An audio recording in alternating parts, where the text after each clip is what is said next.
today, you can't just download creativity, you can't just buy it. It's something that has to come from within, and I think the more we discuss and debate new approaches to how we want to develop the world, creativity will inevitably be centre stage, and that's why a conference like this I think is very timely. It's a chance to rethink and reframe, which is what we all need to do, our thinking for the 21st century. It's helped to build a common language and a common set of ways to frame some of the key challenges of growth and innovation. But also think about innovation in how we live, innovation in services, innovation in well-being. As a scientist, we're trying to innovate all the time. I mean, that's the name of the game. If you're not creative, you're not really at the front. The poets, with the scientists, with the thinkers. One of the things you learn at a conference like this is that really only your fear is holding you back. What are the big things that still need to be accomplished in the world? I wish the Creative Innovation 2012 Asia Pacific Conference every success.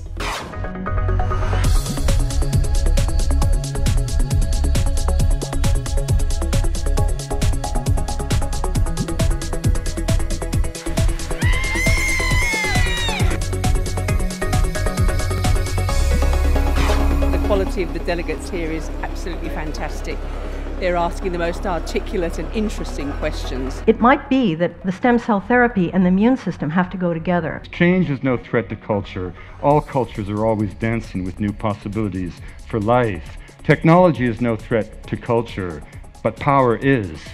That one discovery actually could make a difference in food security around the world. Entrepreneurs and businessmen sitting at the helm of all of that, innovating it all, thinking, how do we make the world a better place? Can you be an individual with an opinion in a country of 1.3 billion? And that is the point. That is going to be the difficult issue for the Chinese to navigate. Are you as a leader creating a big enough, audacious enough, scary enough goal? We'll be scared to death the first time you do this and many things, but you've got to push through it. It's often about not putting things together, but clearing things away, which is profoundly creative. If you are going to use creativity and innovation to lead, then you need to be doing it for a reason. And identifying great opportunities in a wicked world is not about easy questions, it's about calling time on the wrong questions. How can you have demand going up and real price falling? Answer: innovation. Real leaders don't just point and say, double EBITDA. They don't just say, somebody solved this problem.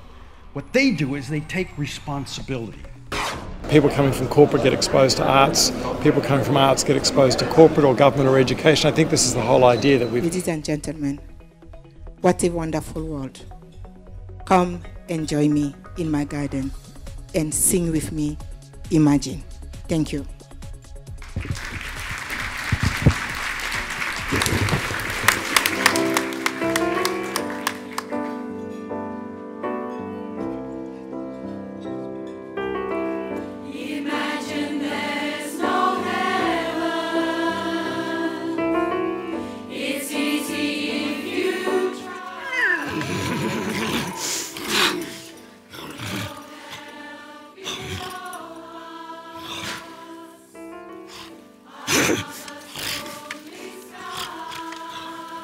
Most of what science and technology can do, it's already been doing, which is that it's a way of thinking about reality which differs hugely from the way normal thought and judgment goes.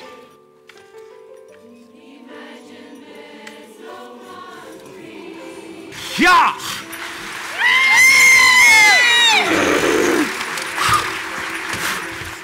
Never doubt that one person can change the world.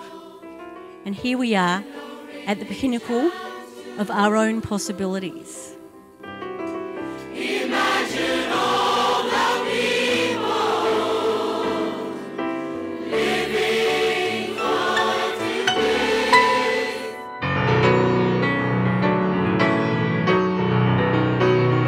But a thought, whether it's a business plan, a grievance, a rational argument, a hope, a memory, it always has a serial sequence at the beginning.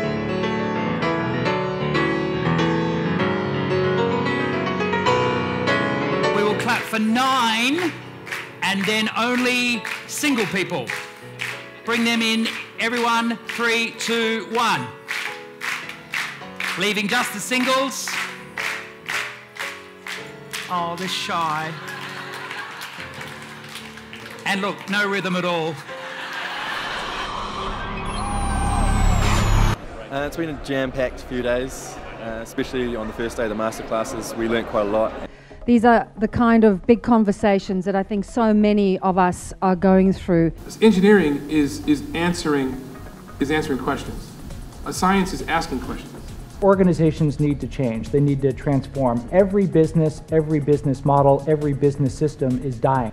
But what you also need in every organization and every system is some space for high risk, radical, creative things to be tested out. Trying to get what you want without a sense of interconnectedness and wholeness is reckless and abusive. The degree of sophistication in biotech has increased in Australia. But one of my predictions that I made was that by 2030, over 2 billion jobs are going to go away. The Industrial Revolution is now over, and the sustainability revolution has started. Any business that doesn't make that transition will fail. My question is, where did you raise your first capital from? It's greed. And I think people wanting more than their fair share seems to be the core of most of the wicked problems going on. How do you actually get young people engaged? This is a really practical nuts and bolts question. Is it going to move from an Asian as a dominant culture to Australia and we become more hierarchical? Well, your faith was strong, but you needed proof. You saw her bathing on the roof, her beauty and the moonlight overthrew you.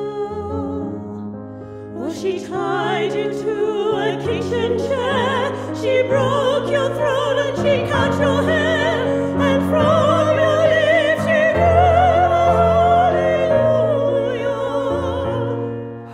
Hallelujah, hallelujah, hallelujah,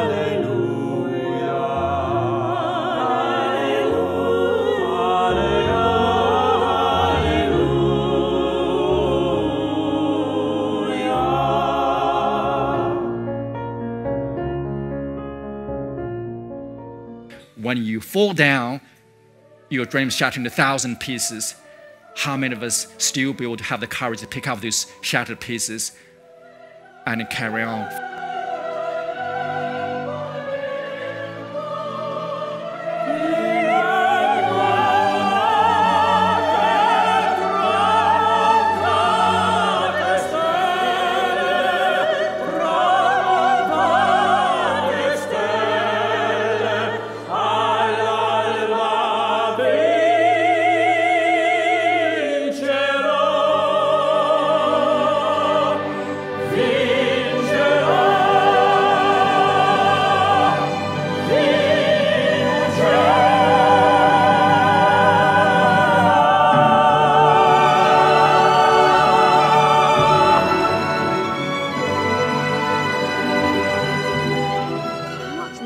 Problem is, what are you going to do with the second 50 years of your life? What are you going to do? Are you going to just play Sudoku and golf?